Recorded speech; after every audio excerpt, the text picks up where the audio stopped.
What's up, my wizards? Dev from SBMTG. More Oath of the Gatewatch spoilers for you today. 10 of them came down from the mothership this morning. Actually, 9 this morning, and then 1 in the very, very wee hours of the morning. So let's go ahead and talk about these, because there are some very interesting cards in this bunch. First thing I want to talk about is the first card that was spoiled chronologically here. This is called the Gatewatch. This was Wedge's spoiler over at the Mana Source, and probably the best one he's ever gotten, as far as I can tell. I do think this will see some standard play, but probably only in a very specific deck. I'm thinking like Esper Planeswalkers maybe, or maybe some sort of combination of green-white and some other color Planeswalkers. But remember, you can't nab like Baby Jace or, you know, Nissa, Baby Nissa, I guess. With this, they start out as creatures, you can't go grab them. That's important. But we do still have, you know, obviously Gideon in the format, Sarkhan and Broken's in the format. I don't know why I went straight to him. Kiora, the new Nissa that's coming out, Chandra, there's quite a few Planeswalkers in the format we can have as Obnixilis.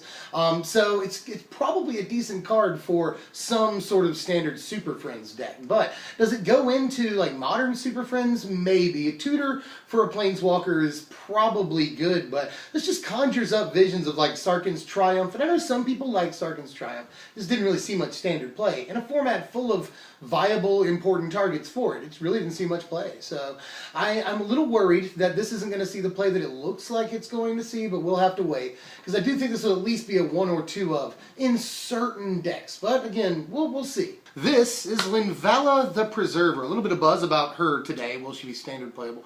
6 mana is an awful lot. You know, you do get a 5/5 flyer, not a bad body. Could be worse. Could be worse. But this really just looks geared to, for Commander more than any other format to me. I don't know about Standard, but this definitely looks like a good Commander card, right? Now, it does have 2 really, really good and exploitable Enter the Battlefield triggers. Gaining 5 life is no joke. 8 power, all of which flies for 6 mana. Probably a good deal. I like that it makes you the creature, you know, that's really awesome. So just the Enter the Battlefield triggers are very exploitable, and I'm a huge fan of creatures with ETB triggers. You know, I do love those.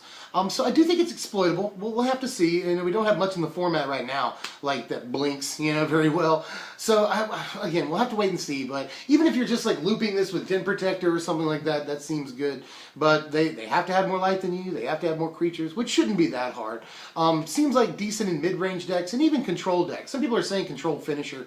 I don't think it's that really. You know, this ultimately looks like a decent Commander card and something that may end up as a bulk standard rare for the time being. We'll have to see. I just don't think it'll make too much of a splash, but those abilities are really bomby if you can get them to work. And if they don't work, you still have a 5/5 flyer. It's good. But fantastic limited card, right? We got a 5-piece cycle of 3 mana cost creatures today that are all in different guilds, you know, the allied colored guilds.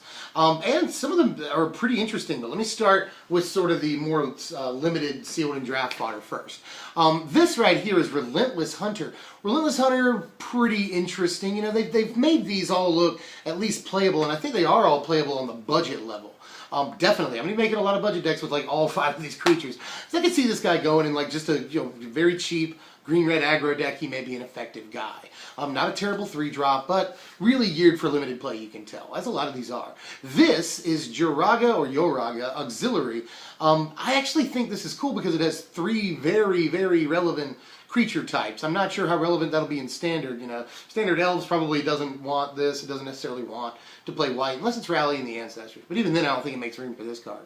And then Allies, maybe. Do like a Renowned Allies thing. That sounds pretty casual. It's more budget, really, than anything. That could be an interesting budget deck. Just like green-white aggro with the cheapest cards that are actually pretty good. And this is interesting. You know, a mana sink is always good, but that's sort of the dead giveaway that it's for limited play. That kind of mana sink on a card. But you can get it to work. It's pretty good. And if you're playing it in a budget standard deck and you own a couple of copies of Hangerback Walker or something, that seems all right. But it takes a long time to get there. But in the meantime, it's actually a fairly respectable body, again, at least in limited. So I like these, but mostly for limited play. This one is on the line. This is Mind Melter, and I think this goes better in the budget decks that I've been describing than the last 2 cards. You know, this is obviously, you can put this to work in like budget Blue-Black Eldrazi, which is already a fun deck. It's already a decent deck, you know. And this slots in pretty well. I like the fact that it can't be blocked. That's super duper awesome. And then you can just like make them exile cards from their hand. That fuels processing, which may be a thing, but mostly just the ability, like, it's on a stick, you get to exile stuff out of their hand. That's insane if this thing resolves, and you can do it on curve. You know, you play this, and the next turn you start exiling cards from your hand if you want to. So it's pretty utility. You know, it's not bad. It can swing and still do its ability. I like that too. And when it swings, it's going to go unblocked. That's cool. So a lot of good things about this guy. These next two are the ones that I think are sort of a cut above the rest, but I'll save the best for last. This next one is Flare Drone. I made a deck about a month ago. It was like red-black Eldrazi Pingers for $10. This guy goes directly into that. 3 power for 3 mana, and first strike is key here. It sucks he only has the 1 toughness, you know, vulnerable to all kinds of spot removal, even stuff that does just the 1 damage. But in combat, 3 power at first strike is beast. That is actually pretty good. And this goes in sort of an Impact Trimmers-y thing. I could see like a budget Jund, this is so dumb, but like a budget Jund Eldrazi deck that plays all the green Eldrazi that give you tokens, either when they die or when they come into play, you know, and this seems like it has cool synergy with those, you know. But that's probably more of a limited interaction than a standard interaction. Either way, it might be fun, you know. I just like a lot about Flare Drone. I think that he just stacks on to all these other cards, Impact Trimmers and Nettle Drone, and a couple of the other ones, Molten Nursery that we see, and could actually be really, really fun. Alright, this last one is, I think, definitely the best of this, you know, cycle of 3 mana creatures. This is Reflector Mage, and he's awesome. Sort of reminds everybody of Mana War, you know, but this is like the ultimate Mana War. Sure, you have to pay, you know, 2 colors of mana instead of just the 1, but it's still the same casting cost. He gets an extra point of toughness, still bounces the creature, and they can't play it again until your next turn. That's crazy. Like, the usual rules don't apply with bounce, you know. I bounce your guy, next turn they play it again. Which still hurts their tempo. But this hurts their tempo in like a much nastier way. They can't play the guy for like a whole like turn cycle and a half.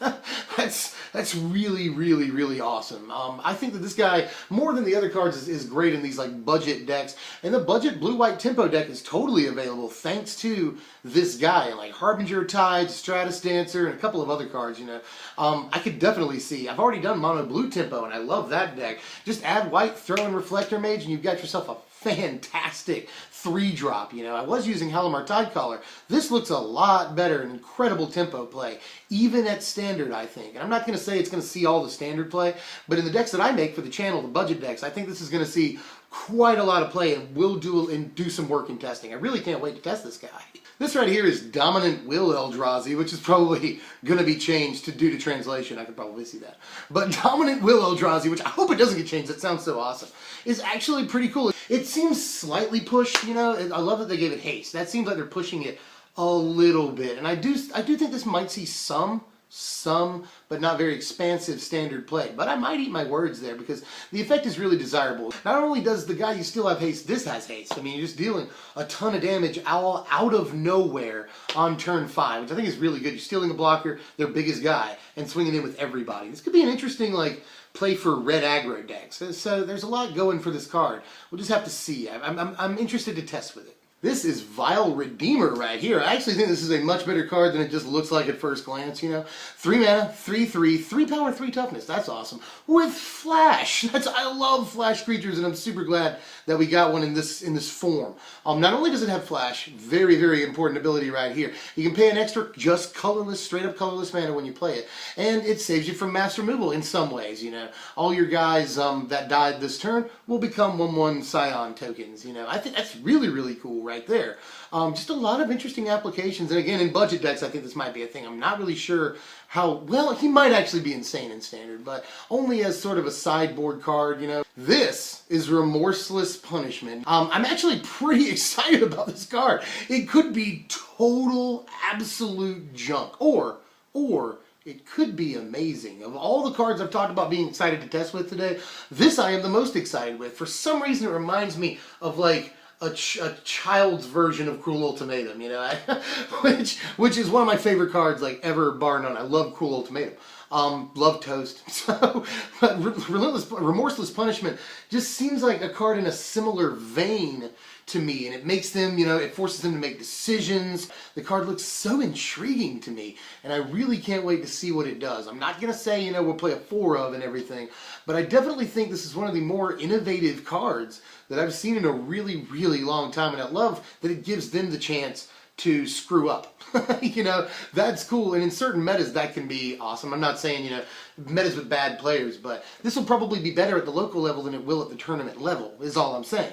And people are saying on like comment sections and such that if you don't get the full 10 life off of this, it's just completely worthless and not good to play.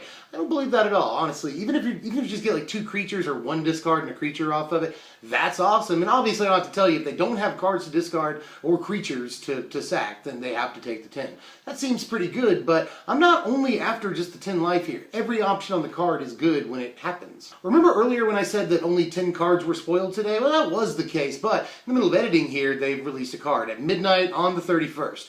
But I'm not really sure how great it is. This right here is Prophet of Distortion, which I always want to say Prophet of Krupix, but Prophet of Distortion, interesting stats. It's probably a decent limited card. I don't really like 1-drops and sealed, but this looks good. Really, really good mana sink as you go later on in the game, and probably a fine top deck even later on too.